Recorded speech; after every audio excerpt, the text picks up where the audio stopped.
Your words creates reality. ನೀವೇನು ಮಾತಾಡ್ತಿರೋ, ನೀವೇನು ನಂಬ್ತಿರೋ ಅದು ತುಂಬ ಪವರ್ಫುಲ್ ಆಗಿ ಪರಿಣಾಮ ಬೀರ್ತದೆ. ನೀವೇನು ಮಾತಾಡ್ತಿರೋ ಅದು ನಿಮ್ಮ ಬಗ್ಗೆನೇ ಆಗಿರ್ಬೋದು, ಬೇರೆಯವ್ರ ಬಗ್ಗೆನೇ ಆಗಿರ್ಬೋದು. ಅದರ ಎನರ್ಜಿ, ಆ ಶಬ್ದದ ಏನು ಎನರ್ಜಿ ಇದೆ, ಯಾರಿಗೇನು ಹೇಳಿದ್ರೋ ಅದು ಅವ್ರ ಮೇಲೆ ಪರಿಣಾಮ ಬೀರ್ತದೆ. ಇಲ್ಲಿ ಯು ಶಲ್ ಡಿಕ್ರಿ ಅನ್ನೋ ಒಂದು ಚಾಪ್ಟರ್ ಇದೆ.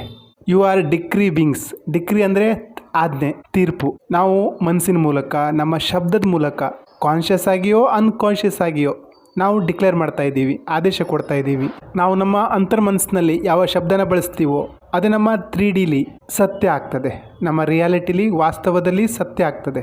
ನಮ್ಮ ಥಾಟ್ಸ್, ನಮ್ಮ ವಿಚಾರಗಳು, ನಮ್ಮ ಶಬ್ದಗಳೇ ಅವು ಸೀಡ್ಸ್, ನಮ್ಮ ಜೀವನದ ಸೀಡ್ಸ್ ಇದ್ದ ಹಾಗೆ, ಬೀಜಗಳಿದ್ದ ಹಾಗೆ. ನೀವು ಯಾವುದನ್ನ ಪದೇ ಪದೇ ಹೇಳ್ತಿರೋ, ಪದೇ ಪದೇ ಯೋಚಿಸ್ತಿರೋ ಅದ್ರ ಪರಿಣಾಮನೇ ನಮ್ಮ ಜೀವನದ ಮೇಲೆ ಬೀಳ್ತದೆ. I am successful person, I am rich person ಅಂದರೆ ಅದನ್ನೇ ನಿಮ್ಮ ಜೀವನದಲ್ಲಿ ಆಹ್ವಾನ ಮಾಡ್ತೀರಾ. ನಾನು ಬಡವ, ನನ್ನ ಕಷ್ಟ, ಈ ರೀತಿ ನೀವು ಯೋಚಿಸ್ತಾ ಇದ್ದರೆ, ಪದೇ ಪದೇ ಈ ರಾಗನೇ ಹಾಡ್ತಾ ಇದ್ದರೆ ಅದನ್ನೇ ಮ್ಯಾನಿಫೆಸ್ಟ್ ಮಾಡ್ತೀರಾ.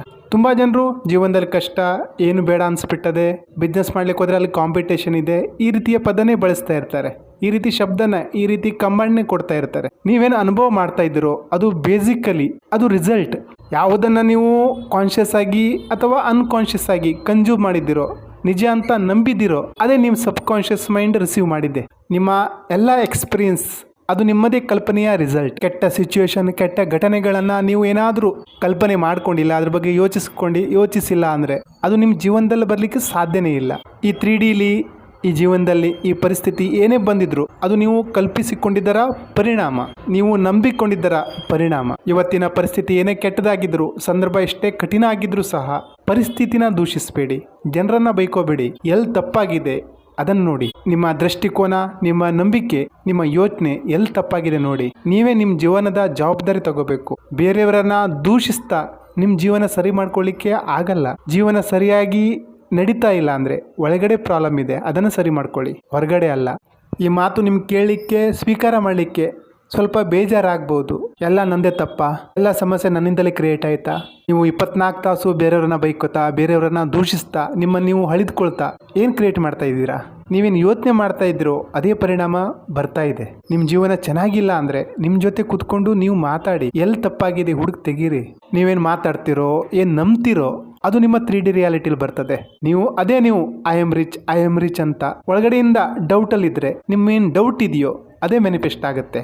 ಅದೇ ಡಾಮಿನೇಟಿಂಗ್ ಥಾಟ್ ಆಗಿ ನಿಮ್ಮ ಸಬ್ ಕಾನ್ಷಿಯಸ್ ಮೈಂಡ್ ರಿಸೀವ್ ಮಾಡ್ತದೆ, ಅದೇ ಮ್ಯಾನಿಫೆಸ್ಟ್ ಮಾಡ್ತದೆ. ಆ ಡಾಮಿನೇಟಿಂಗ್ ಥಾಟ್ನೇ ನಿಮ್ಮ ಸಬ್ ಕಾನ್ಷಿಯಸ್ ಮೈಂಡ್ ಆದೇಶವಾಗಿ ತಗೊಳ್ತದೆ, ತನ್ನ ಕೊಟ್ಟಿರೋ ವಾರ್ಡರ್ ಅಂತ ರಿಸೀವ್ ಮಾಡ್ತದೆ. ಇದನ್ನು ಬದಲಾಯಿಸಬೇಕು ಅಂದರೆ repetition is the key, persistence is the key. ನಿರಂತರವಾಗಿ ಪದೇ ಪದೇ ಅಪರ್ ಮಾಡ್ಕೊಳ್ಳಿ. ಒಂದು ವೇಳೆ ಇಂಟರ್ನಲ್ ಬಿಲೀಫ್ಸ್ನ ಚೇಂಜ್ ಮಾಡಬೇಕು ಅಂತ ಬಂದರೆ ಚೇಂಜ್ ಮಾಡಿ, ಆ ನಂಬಿಕೆನ ಚೇಂಜ್ ಮಾಡಿ.